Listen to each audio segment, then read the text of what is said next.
అనుమతించము అని ప్రభువుని స్తుతించినట్లుగా ఇదిగో అయ్యగారిని బట్టి అమ్మగారిని బట్టి మేము సంతోషిస్తూ వారి వైవాహిక జీవితంలో ఇంకో సంవత్సరాలు మీరు తోడైంది దీవించి కష్టములు నష్టములు అన్ని విషయాలు తోడైంది నాయన ఇదిగో ఒక జై జీవితాన్ని మీరు ఆశీర్వదిగా కలిగించడానికి స్తోత్రం.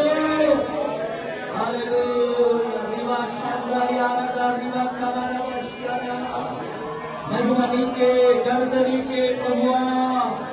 స్తోత్రమయ్యా, స్తోత్రమయ్యా, స్తోత్రమయ్యా, స్తోత్రమయ్యా. దగ్గరగా రెండు చేతుల పైకి పైగాని బట్టి అమ్మగారిని బట్టి ప్రభా ఇదిగో మా ఆత్మీయ తల్లిగారికి ఇచ్చిన ఆయుష్ ఆరోగ్యాన్ని బట్టి అయ్యా వారి ఒక వివాహ జీవితంలో ఇదిగో మేము కూడా సంతోషించినప్పుడు ఇచ్చినందుకున్నాను. ఇంకొన్ని మంచి ఆరోగ్యం ఇవ్వండి, ఇంకొన్ని దీర్ఘాయువుగా నింపండి ప్రభు. ఆయనకి స్తోత్రం అంటే అందరూ స్తుతించ హల్లెలూయా, హల్లెలూయా, హల్లెలూయా, హల్లెలూయా. స్తోత్రం, స్తోత్రం, స్తోత్రం. ఆరాధనకు